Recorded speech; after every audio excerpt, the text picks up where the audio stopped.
यह ज्ञान समस्त कार्यों का शुद्धतम रूप है। जैसा कि वैदिक साहित्य में बताया गया है, पद्म पुराण में मनुष्यों के पाप कर्मों का विश्लेषण किया गया है और दिखाया गया है कि ये पापों के फल हैं। जो लोग सकाम कर्मों में लगे हुए हैं वे पाप पूर्ण कर्मों के विभिन्न रूपों एवं अवस्थाओं में फंसे रहते हैं।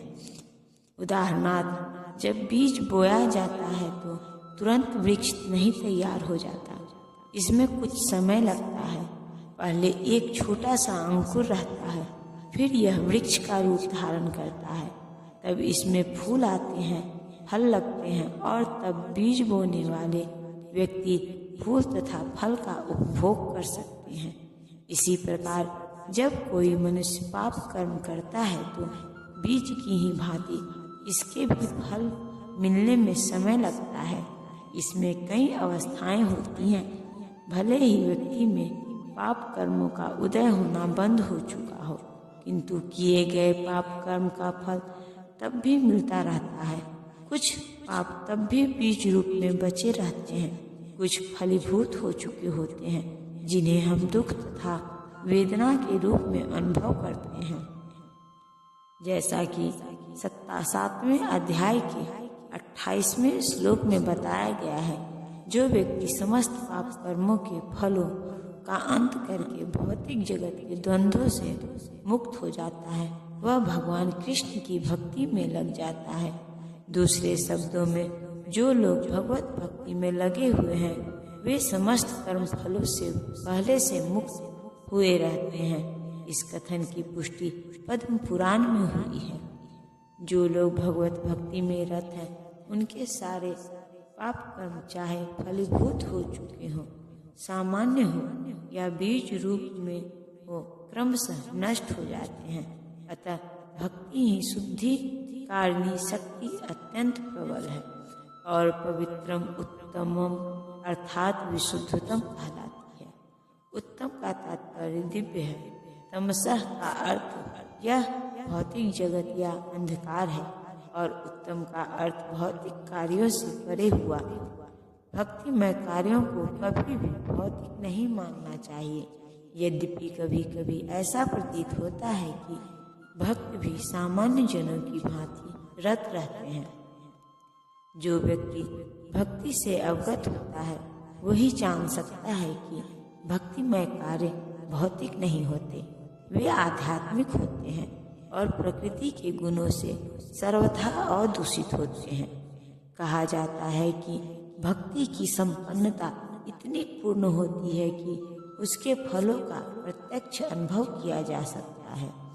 हमने अनुभव किया है कि जो व्यक्ति बिना किसी अपराध के श्री कृष्ण के पवित्र नाम हरे कृष्ण कृष्ण कृष्ण हरे हरे हरे राम राम राम हरे हरे का कीर्तन करता है, उसे जप करते समय कुछ दिव्य आनंद का अनुभव होता है और वह तुरंत ही समस्त भौतिक कलमश से शुद्ध हो जाता है।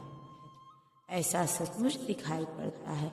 यही नहीं, यदि कोई श्रवण करने में ही नहीं अपितु भक्ति कार्यों के संदेश को प्रचारित करने में भी लगा रहता है या कृष्ण भावनामृत के प्रचार कार्यों में सहायता करता है तो उसे क्रमशः आध्यात्मिक उन्नति का अनुभव होता रहता है। आध्यात्मिक जीवन की यह प्रगति किसी पूर्व शिक्षा या योग्यता पर निर्भर नहीं करती।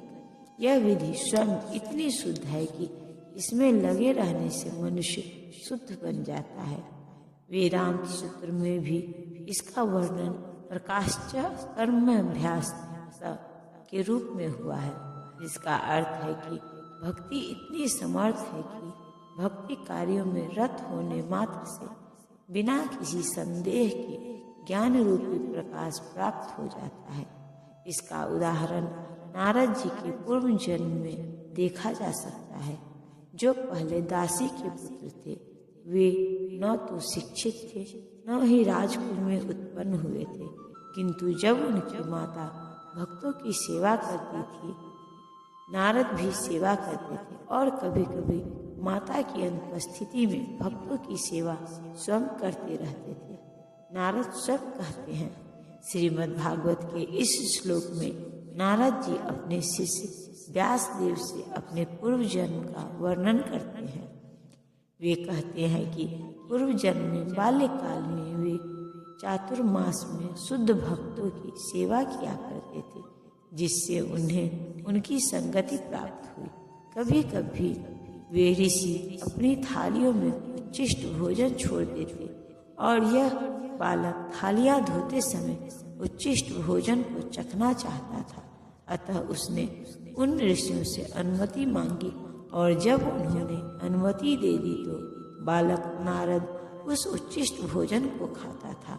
फलस्वरूप वह अपने समस्त पाप कर्मों से मुक्त हो गया। ज्यों-ज्यों वह उच्छिष्ट खाता रहा, त्यों-त्यों वह ऋषियों के समान शुद्ध हृदय बनता गया। चूंकि वे महाभारत भगवान की भक्ति का आस्वाद श्रवण तथा कीर्तन द्वारा करते थे, अतः नारद ने भी क्रमशः वैसी रुचि विकसित कर ली। नारद आगे कहते हैं, ऋषियों की संगति करने से नारद में भी भगवान की महिमा के श्रवण तथा कीर्तन की रुचि उत्पन्न हुई और उन्होंने भक्ति की तीव्र इच्छा विकसित की। अतः जैसा कि वेदांत सूत्र में कहा गया है, जो भगवत भक्ति के कार्यों में केवल लगा रहता है उसे स्वतः सारी अनुभूति हो जाती है और वह सब समझने लगता है। इसी का नाम प्रत्यक्ष या प्रत्यक्ष अनुभूति है। धर्मस शब्द का अर्थ है धर्म का पथ। नारद वास्तव में दासी पुत्र थे। उन्हें किसी पाठशाला में जाने का अवसर प्राप्त नहीं हुआ था। वे केवल माता के कार्यों में सहायता करते थे और सौभाग्यवश उनकी माता को भक्तों की सेवा का सुयोग प्राप्त हुआ था। बालक नारद को भी यह सुअवसर उपलब्ध हो सका कि वे भक्तों की संगति करने से ही समस्त धर्म के परम लक्ष्य को प्राप्त कर सके। यह लक्ष्य है भक्ति, जैसा कि श्रीमद् भागवत में कहा गया है। सामान्यतः धार्मिक व्यक्ति यह नहीं जानते कि धर्म का परम लक्ष्य भक्ति की प्राप्ति है।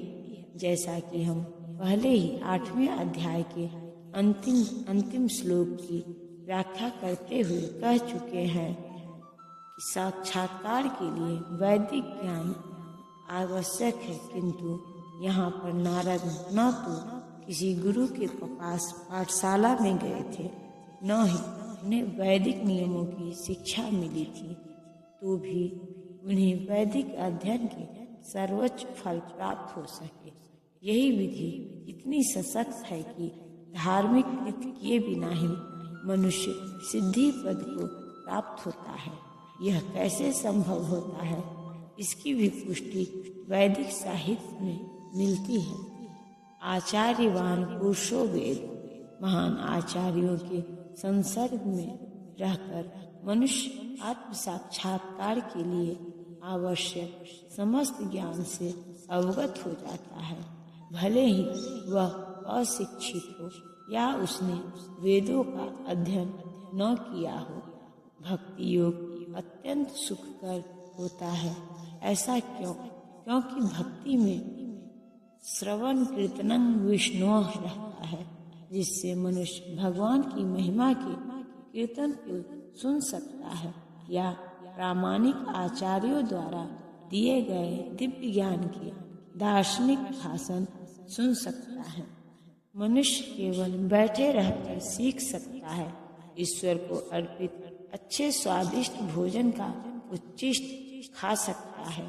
प्रत्येक दशा में भक्ति सुखमय है। मनुष्य गरीबी की हालत में भी भक्ति कर सकता है।